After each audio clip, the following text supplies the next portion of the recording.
I'm so excited to have Kurt Mortensen in the house. Kurt has been a good friend of mine for decades. We've done a lot of great things together. Kurt has been massively involved in helping us get all these wonderful materials together and put onto the site so you can use them. Steve and Betty Gibson, what can I say about these two? They are wonderful people. They started a nonprofit foundation called Academy for Creative Enterprise, for Creating Enterprise, called ACE.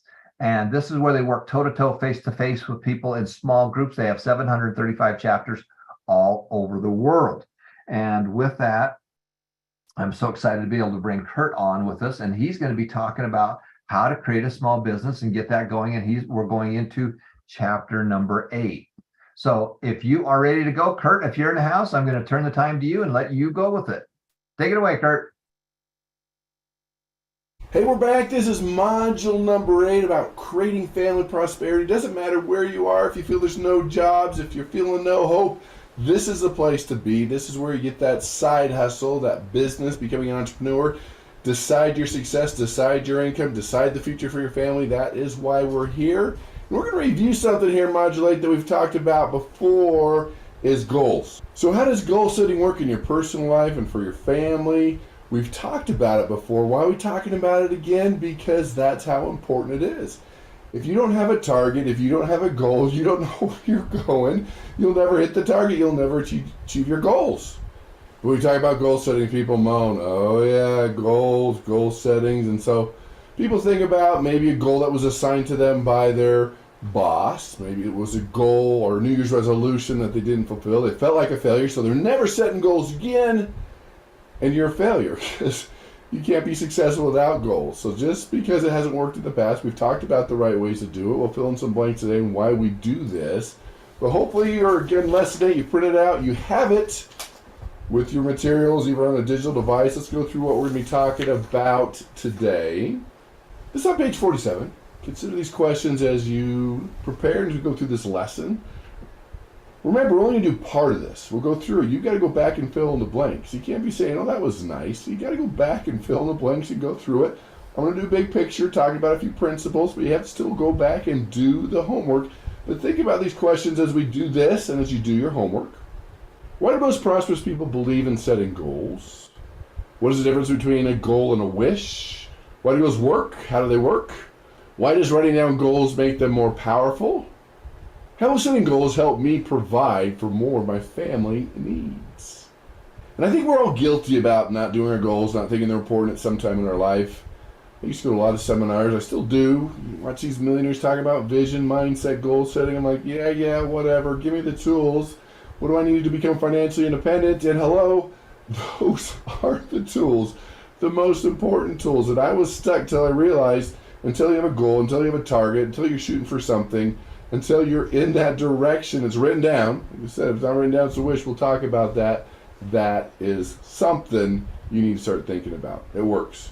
Every book on success, every CEO, every millionaire talks about the power of goal setting. So, hello, success is a notebook test. One of the answers, put your goals in writing. So ideas we're going to learn. Goals should be developed in all parts of your business as well as your personal, family, and spiritual life. Goals will help you reach higher, become stronger, achieve more, work faster, become more prosperous. Goals must be specific, measurable, attainable, realistic, and tied to a deadline. We'll focus on that. Success rate of goals increases if the goals are written down. Once goals are set and written down, they must be reviewed often. So, buckle up, let's go, let's talk about it. These are key things. I know it takes extra effort, but this little extra effort pushes you in the right direction, gives you motivation, commitment. We'll talk about the benefits of doing this and the right way to do this and review some of the things we're talking about because we've talked about this already. Are you doing it? Or did you just say, oh, whatever, we'll get to it? If you're not doing it, you're not taking this seriously, you're not taking your future income, your future prosperity seriously. This is a critical thing. So let me define goals. Specific objectives that a person wants to accomplish and toward which he or she works. You've probably heard it before, what gets measured gets done. Doesn't matter in the workplace, at home with your kids, what you expect, what gets measured gets done. That's what people do. Talked about this before, that even at a production plant, hey, try your best. Give us your all. Okay, pretty good. But here's your expectation. This is what we're measuring. This is what you need to do. Here's our expectations. They accomplish 3 times more. It's the power of this. So let's get into exactly what our goals. This is the bottom of page 47. Goals are specific objectives. Catch that? Specific. Not that I want to be financially independent. I want to lose weight. No, we need to be specific. The pounds, the money, the income, the exact amount, as specific as possible, because that's what your brain needs to make it happen. So goals are specific objectives that a person wants to accomplish and toward which he or she works. Goals can be big, such as a goal to graduate from college, or small, such as a goal to read scriptures, to do a good deed every week, to, fill in the blank, whatever it is for you. Some people say you have to have these big, incredible goals because that pushes you. Because even if you only made it halfway, at least you're progressing in the right direction. Goals are important because they help us improve continually. They serve as guiding stars that help us remember what we want to do and what we want to become. There's the key. It just steers you in the right direction. It's like control towers telling what airplanes what to do, steering the right direction, doing those things. You're continually moving towards that target, objective, goal, whatever you want to call it. Goal setting is a habit that sets successful people apart from others who struggle to find success. Successful men and women who actively pursue the culture of success use the powerful tool of goal setting in all aspects of their life. So there you go. Every successful person talks about it. You can do it better, increase your focus, review them more. I know there's something that you can do with your goals to make them a little better. So on 48, let's take a look at this, your SMART goals. To review, they're specific as possible. The time frame, the day, the time, the exact amount, whatever it is. Is it something that's measurable? I want to be happier. Well, that's great, but is that measurable? How are you going to measure that? Is it realistic, attainable? Right? So the A is attainable. Could you really get there in that amount of time? Is it realistic in your world? Have other people accomplished that? And of course, we mentioned time. Could be the time. And let me add the one I talked about earlier is the why. We'll call it SMARTY. Those others are great, but your motivations will become your why, your reasons behind those goals. We've spent time talking about what is the reason you want to work harder, extra hours. Is it to take care of your family, retire early, go create a charity, more time with your grandkids? What is the why you're working so hard? Making sure your posterity's taken care of. What are your whys? Let's continue on page 48. Here's some examples of the differences between poor goals and SMART goals. As you read the 2 columns, notice how different they feel. Not only look, but feel. The goals in the first column sound like nice wishes, but the goals in the second column pack the power to motivate. Poor, I want to go on a fun vacation. SMART, no, I will take my family to Disneyland for one night at the end of August. Catch how they're doing that? Number 2, I want to be more spiritual.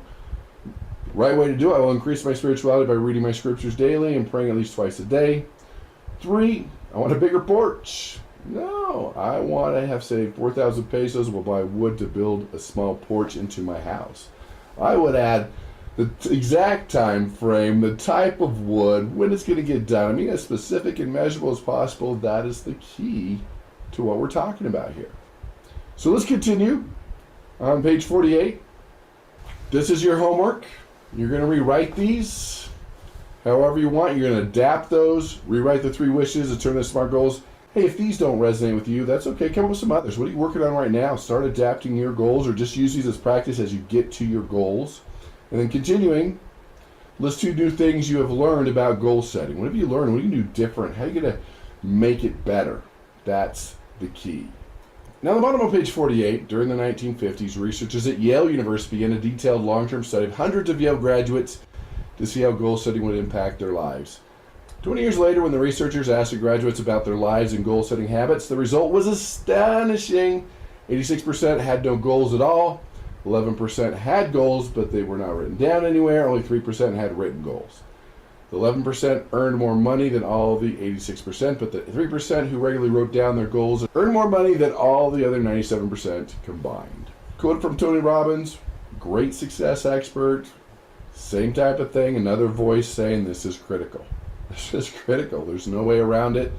There's no shortcut around this. This is something you need to do. So let's go to page 49. This study teaches that writing down your goals is very important. The process of actually writing goals on paper can help you make more specific goals and place them firmly in your memory. This increases the chances that you will reach your goals. It also gives you a document that you can review often. Periodically reviewing goals is a big part of achieving goals. At this point in this lesson, you should understand that goal setting is an important habit to develop in your own personal life. It can also help you succeed in your work. Testing. So you have to decide, you're going to review at least, I'd say minimum weekly, hopefully daily. In fact, working with potential millionaires, people want to become millionaires, I actually have them pull out their checkbook, get a separate, some old checks and just write a check to themselves for $1 million. Every day. However you want to do it, what works for you, that's good. If you look at the rest of 49, there's a great example of vision and the importance of vision, because that's what goals does. It gets us those steps to our vision, to what we want. So review 49, read that about vision. There's some great examples there. Go to page 50. And on page 50, it's the vision of business success. Because vision, more than anything else, will dictate your day-to-day decisions, achieving those goals, getting you there, working on that. Because you have to see it visually to happen mentally. So those goals are steps to achieve your vision to get what you want. We'll talk more about that, but map out, what is your vision? What is your future? What does the perfect day look like? Do you need to cut out a vision board? Things we've talked about before, things that will help you out to get you there. That's going to be our focus. That's what we're going to work on. So let's go to page 51. There you'll see some questions about the vision you read about in 49. I want to focus there at the bottom. Bring it all together. To help illustrate this, a Russian joke tells the story of Ivan and Boris. Ivan, a peasant, is jealous of his neighbor Boris because Boris has a goat. A fairy comes along and offers Ivan a single wish. What does he wish for? That Boris's goat would drop dead. The story illustrates that what is often referred to as the crab mentality, that is, when one person in a group starts to rise above the others, everyone pulls her down instead of climbing out with her. Sometimes our neighbors and family members can be like crabs. This is why the people in the big and spacious building, that's what you read on 49, could represent certain unhelpful neighbors and family members. Their mocking remarks must be ignored if you were to proceed in the success that you desire. That's how people are. Hopefully another crab in the bucket. You put crabs in the bucket. One's get it down, let's get it down. The others pull it down. That's what they're talking about. So it's easier for your neighbors, family, and friends to say negative things when they see that spark in your eye, that excitement, that smile, the new energy, the new motivation, the new income. They might say something negative. They might pull you down. That's just how it is. You follow your heart. You create that vision. When you have that vision, the goals, you know where you're going. The dogs will bark in the background. Let them say the negative things. That's just they are. Every millionaire has family and friends that told them negative things that wouldn't work out along the way, before they started, as they got there. That's just how it is. That's how people are. They'll mock you. That's how people are. Is it fair? I don't know. It's just reality. People will pull you down just because you have something else. They might not like you because you smile too much, you drive a better car, you have better income, you have a happier family. That's how people are. You do you. You focus on you, and that's going to be the key to your success. So let's continue on to page 52. Talks more about vision. But there towards the middle of the page, with your new understanding of how goals help you in your business, let's revisit the concept of SMART goals. Here's some examples of poor business-related goals and corresponding SMART goals. Again, to get you to benchmark what you want to do for your business. Again, as you read the two columns, notice how different they feel. The goals in the first column sound like nice wishes, but the goals in the second column pack the power to motivate. Here's the key. Then you see the assignment there to rewrite the 3 wishes there. You can use your own and use the examples there. In the bottom of page 52, let's get into short-term versus long-term goals. You should have both short-term and long-term goals in order to guide your business activities. Long-term goals could help you see how your daily actions lead to the overall success of the business. Long-term goals are more strategic in nature and not accomplished on a daily or weekly basis. Example long-term goals include increasing total sales by 10,000 pesos per month, or acquiring a new line of complementary products for every 4 months. Short-term goals guide the daily actions of the business and establish successful patterns and help the business in the long run. Such goals might include increasing the number of customers served each day, or convincing each customer to purchase additional items every time he comes into the store. These goals should be tracked daily and weekly to gauge progress. So there on 53, you have a list there of long-term, short-term goals. Fill it out, do that homework, work through that. That's an important piece to get this done, to make it happen. I'm just showing to you. I can't write your goals for you. I can't do that. But let's continue on page 53 on 2 final thoughts on goal setting. Some people set a large number of goals in a variety of areas and then work to accomplish all of them. Sometimes finishing only a small percentage of their goals. Others set fewer goals and concentrate on finishing them all. What method appeals more to you? Number 2, some people get so focused on accomplishing their goals they forget that as conditions change, goals might also need to change. People realize that even though goals should motivate and challenge you to be your best, they might need to change sometimes. This is especially true when running a business. When the unexpected happens, don't be afraid to revise your goals. So as you're thinking about goal setting, been changed through this lesson. Now that's important, adapt. You have a goal, you can adjust them. You're still going in the right direction, just like when you shoot a rocket to the moon. It's off course most of the time. Planes are off course most of the time. They adjust, but they're going towards their target, to their goal, to their destination. So if you need to adjust how much time you need, or the people you need to spend time with, the people that need to mentor you, you can adjust your goals, but you're still shooting towards that target. In lesson 2, you identify new personal habits that you wanted to develop. Hopefully you now see that goal setting is an important habit to adopt. Please learn to set long-term goals and then set short-term goals on a daily basis to support the long-term goals. Nothing will help you get out of poverty more quickly. So what time each day do you plan to set your goals? There's really only 2 times. The night before, plan out your day. You have to plan out your day in advance. That's the key. Set your goals. So you have your long-term goals maybe for the month, and what do you have to do that day? What are your goals that day to achieve your monthly or even annual goal? That's the key. So what are your 2 options? Before you go to bed, sometime that night, map out the next day. Okay. Now I know there's going to be things that come up, but you still focus most of your time on those goals. Or you do it when you wake up. Plan the day when you wake up. Those are probably your 2 options that you need to have. You didn't finish it, you just add it to the next day, but you need to stay focused. That's what goals do. They keep you focused. So the top of 54, they say some time management specialists think at the end of each business day is the best time to make short-term goals for the following day. Again, whatever works for you. That way you can roll over what you didn't finish that day. That is a good technique, but you can do that in the morning too, as long as you have your notes in front of you. Some great quotes on goals. Goals that aren't written down are merely daydreams or wishes.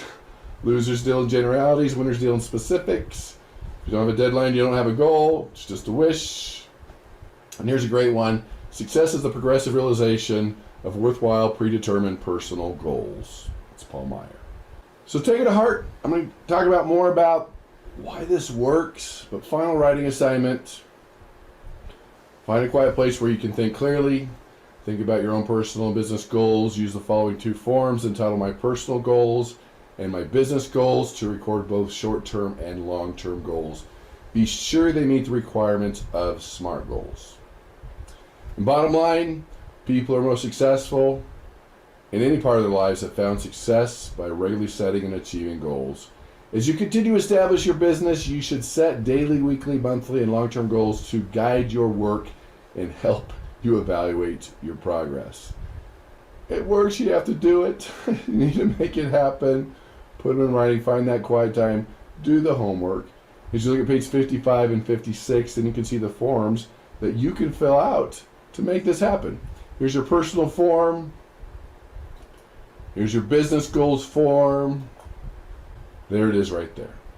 So let me put in my thoughts, my 2 cents, what I've learned about goals over the years. Why do we set goals? First of all, number 1 rule of success. What gets measured gets done. It pushes you out of your comfort zone. It holds you accountable. Every successful person in the world talks about it. Every CEO Measure it, your target, your objective. You don't like the word goals, use target. I don't care. Objective. Work towards that and make it happen. The other piece is it gives you that target. I mean, if you have no idea what trail to take, where you're going, what you need to do, it doesn't matter where you go. You need to have a target. An airplane needs a destination. And the third reason, as I mentioned, what gets measured gets done. This is your target. You can look at your progress. You can keep the score. You know if you're getting close to getting it, if you know you need to adapt. So if you're not achieving some of your daily goals, you might need to adapt a few things. That's why we do it. Now, is there a downside to setting goals? I mean, I doubt it, for you anyway. I mean, you could choose a goal that is so big, so out there that you know it's not possible. That's what happens in the business world many times when you're assigned a goal from your boss or a manager. That could be part of it. Not doing it the right way could be part of it. Those are things, but very little downside to setting goals when you do it the right way. There really is no downside. It just steers you towards success. So let's talk about this power goal setting. Why is this so important? We've hit it hard, but I want to add some things to this, what it does to you just mentally. Because the happiest time in your life, you're pursuing worthwhile, exciting goals. That's how it is. As humans, we need goals. We yearn for goals. So let's talk about that. First one is build your vision. And what that vision does, it provides a clear direction and a purpose so you can focus your time and energy on the most important things. You manage your time better. Again, if you can't see it happen mentally, it's not going to happen physically. So in vision, you can see it, taste it, touch it, feel it. It's real. Trying to send children to college here in the United States, they don't go, what's college, right? The inner city kids, they don't know what it is. They can't visualize it. They've never been. No one's, right? Well, so, but when they took them to a college, they married a student for a day. Now they could visualize it and see it happen. Vision more than anything else will dictate your day decisions. So when you have that goals, that creates a better vision and becomes more believable, and you could work through it. And it also helps you with your conflicting beliefs. You might have a conflicting belief that, well, money's the root of all evil versus I want to be financially independent. I want to be a great parent, but I'm working too much. I want to be an entrepreneur, but I need more education. Those aren't true, but they might be true for you. And when you really dial into a great vision, where you want to go, what you want to accomplish, you visualize it before you go to sleep, you can see it, taste it, touch it, feel it, it becomes real to you mentally, that's when it can happen for you physically. Second one, it erodes your fear. We've talked about this. You were only born with two fears. Only two things will start a newborn baby. Fear of falling, fear of loud noises. So this fear of criticism, this fear of rejection, this fear of failure, this fear of success that people have, the fear of fill in the blank, you've learned them, so you can unlearn them. But the more you visualize it, the more you can see it, that fear does erode away. It doesn't happen instantly. But the more you see yourself crossing the finish line, achieving that goal, making it happen, just like an Olympic athlete, they visualize that gold medal tens of thousands of times, I'd say. But every time that fear erodes away, it becomes more real. They can visualize it, the vision becomes stronger. That's the key. Third point, boost your confidence. You will take on more challenges and adjust your thoughts. Your thoughts become more positive when you're doing it the right way. So that's the key thing. Be more aware of your thoughts, because your thoughts can trigger emotions which can help you in your actions and in your movement, getting there, or it can hurt. So it does boost your confidence. It triples your confidence. So that confidence helps you manage that fear in a lot of ways. You're like, no, I don't care. So what? They might say no. That fear of rejection minimizes. You have more confidence. You talk to more people, and you're more successful. Final piece, it increases your motivation. Some say it triples your motivation to get you where you want to go. It keeps you on track. You stay motivated longer. I'm not going to say you're staying motivated 100% of the time, because you'll hit a brick wall every once in a while, a pothole in the road. But that's the key. If I was running a marathon, I used to do that all the time with my sister. And it's interesting, you listen to people, and they're like, oh, hopefully I'll make it. I have been training a lot. My knee hurts, so I didn't eat very well last night. That's known as a loser's limp, or a pre-excuse to fail, right? But if you visualize it, you overcome your fear, gives you more confidence, and increases your motivation. Think about it. If you're running a race, whatever it is, if I've given myself 3 or 4 excuses why it's okay if I don't get there, I don't achieve that goal, and I trip and I fall down and I skin my knee, I've got a good reason to quit. But if I know I've seen the finish line and visualized it, I didn't give myself excuses because I'm getting there. I've set my goals to finish. And I trip and fall and skin my knee, I'm still finishing.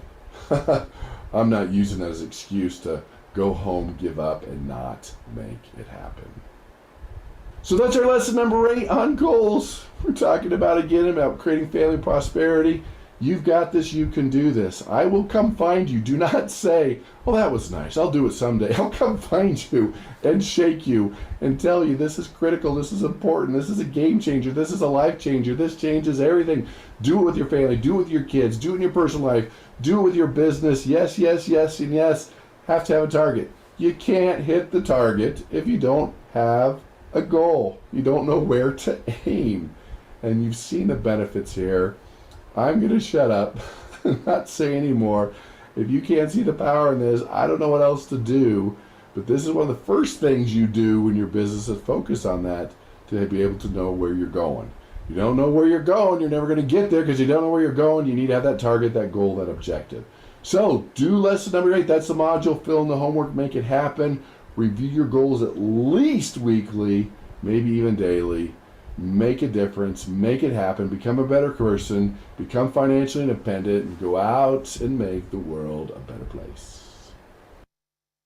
Thanks, Kurt. And I want to make sure that you guys understand one of the wonderful parts about the foundation is that we have this whole course that you can give away and have access to. So if you simply come back here to the Success and Money Foundation, and when you come here, you'll go to courses, and you'll see that this, if you go to the free books, there's the free book section right there. Again, successandmoneyfoundation.org, and then pull it down under courses to free books and downloads.